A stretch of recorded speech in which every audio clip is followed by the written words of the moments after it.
Welcome to the first episode of the movie recap. We've got an ironic ending to the Netflix movie Troll, so if you haven't seen the Norwegian movie, which hit #1 in Netflix's top 10 just days after its release, beware of spoilers ahead. Tobias is heading with his daughter Nora to the Romsdalen Mountains in Norway to view the Troll Peaks. According to the fairy legend, 13 trolls once gathered here for a wedding, but after drinking too much, they lost all sense of time and transformed into mountains. 20 years later, Nora is an archaeologist leading her team on a digging expedition along northwestern Norway's Atlantic coast. She finds a dinosaur skull as a result of her perseverance, which the crew celebrates. Activists opposed to such environmental degradation have drawn a lot of attention to this, yet their presence is disregarded. When the tunnel is finally opened by detonating the explosives, something in the mountains below growls and sends a collapse into which not all of the workmen can escape in time. The Norwegian military forces are alerted to this incident and the resulting seismic activity. Sigrid, who is in charge of overseeing the cameras on those aircraft, immediately compiles a number of images to show her superiors, who determine that this is significant enough to tell Prime Minister Berit. On her journey to the base, Berit is informed of the extensive devastation wrought by unidentified forces and shown the photographs they captured, which, in Andreas' opinion, resemble footprints. Andreas is tasked with keeping the press away from this knowledge. Nora is picked up by a helicopter a short while later and asked to accompany the pilot to discuss a problem of national security. Andreas greets Nora at the base and leads her to a private meeting where Berit, the top military officials, and a few other experts are debating the potential causes of the mountain disaster. Since dinosaurs are gone and therefore couldn't have caused this, Nora's claims that she is a paleontologist aren't taken seriously. Despite the fact that the team hasn't ruled out the prospect of a military attack from another nation, the reports to date seem to support the notion that the reason is geological in origin. Pictures of a crater and other terrain features flash on the screen, leading the experts to propose explanations like sinkholes or underground pockets of gas. Sigrid again interrupts the conversation after breaking into one of the activists' phones and discovering live video of the incident. Although watching the wreckage is incredibly upsetting, Nora orders Sigrid to play the film again, this time more slowly, to prevent the others from returning to their gas hypotheses. An elderly married couple in Lesja is perplexed as to what has become of their dog, who won't stop barking. The couple quickly flees to their basement as everything starts to fall apart and the electricity goes out as the whole house suddenly begins to shake. The couple emerges from the house once the shaking stops to discover it utterly ruined. Nora argues that whatever it is they need to take action against it rather than just sitting on their butts and arguing for hours when the leaders are back in the base and continue to deny that the footprints might have been left by some sort of enormous creature. Nora is asked to accompany Andreas to Lesja to investigate the most recent occurrence after Nora earns Berit's official recognition as the scientific advisor due to her positive attitude.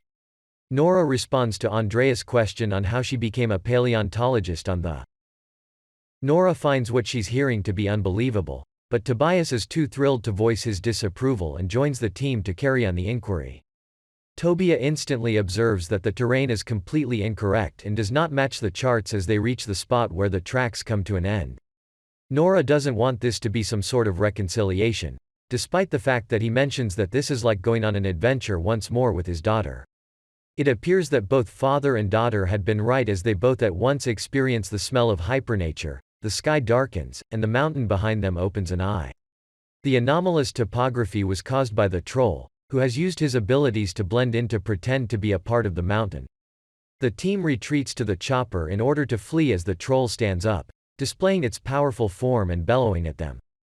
However, they are still able to capture the troll on camera, and when the base receives the transmission, they are unable to continue to deny the reality. In order to call the base and let them know what they've discovered, Christopher transports the gang to his military camp. To avoid coming across as crazy, Nora keeps referring to the object as a unknown creature, but Tobias interrupts her and explains that the object is actually a troll who was irritated by the construction in the mountains, which Tobias views as a mocking of nature. Christopher and Nora arrive in a helicopter, in charge of a large hover holding enormous bells. These bells are used to surround the troll while they ring them, and, surprisingly, the troll grabs the helicopter to save the young girl as one is about to land on top of her. Since this occurred in such a public area, everyone on Earth is now aware of the troll and the fact that it is traveling toward the capital. The incident is covered by news outlets worldwide, and phone-recorded videos quickly become popular on social media. When the squad gets back to the base, an irate Barrett refuses Nora's advice that they should try again from a different perspective because the bells did work and throws her out. Nora runs into Christopher as she leaves, and he admits that he believes Barrett is making a mistake. He also promises to be there for Nora should she ever need anything. The military officials inform Barrett about some hazardous weapons that have not yet received official approval in the conference room. Andreas argues that such weapons shouldn't even be considered, but this just gets him thrown out of the meeting. Barrett makes an official announcement on television declaring a state of emergency and requesting cooperation from the populace as their forces take charge of preparing for the next operation and assisting them in evacuating without incident. Since Nora and Andreas are traveling together and encounter traffic, Nora makes use of the delay to continue reading Tobias' research. The fact that Sinding and a gatekeeper keep appearing on the pages leads Andreas to speculate that Richard Sinding, the Lord Chamberlain at the royal palace, might be referred to as such. They are stopped by the gate guards after Andreas drives them there, but Sinding rushes over to let them in because he knew Tobias or a relative would arrive at any moment. Sinding explains that he respected Tobias even though Tobias disliked him and that it was only because of his tenacity that he was one of the few persons to find the palace's hidden treasure. Apparently, this palace was constructed where the Troll King once resided. It was once thought to be lucky to construct a palace on the residence of another king. As Sinding reveals that the Christianization of Norway destroyed everything that went against their faith, they assaulted the royal troll family and only spared one kid in order to seduce the king up the mountain. Nora and Andreas are then escorted to a tunnel filled with troll bones. They left it for dead after locking it within a cavern there. Tobias learned about everything 12 years ago, and Sinding sent him to the psych ward to protect the secret. He regrets doing it, but he still believes it to be the correct thing to do, which infuriates Nora. The Troll King is approaching the palace and they need to stop him, so this isn't the time for debate. The moment the troll tries to touch the glass, it shatters, startling it and leading it to drop the skull, which splits into a million pieces. The troll roars in pain and becomes enraged, making Nora understand how horrible it is to be the last of its species. Sigrid's hacking is found at the base, and her computer is removed so that they can restart the system. As the troll steps on the truck, Nora and Andreas exit the truck to finish luring it to the center. Moments later, they arrive at the location of the trap.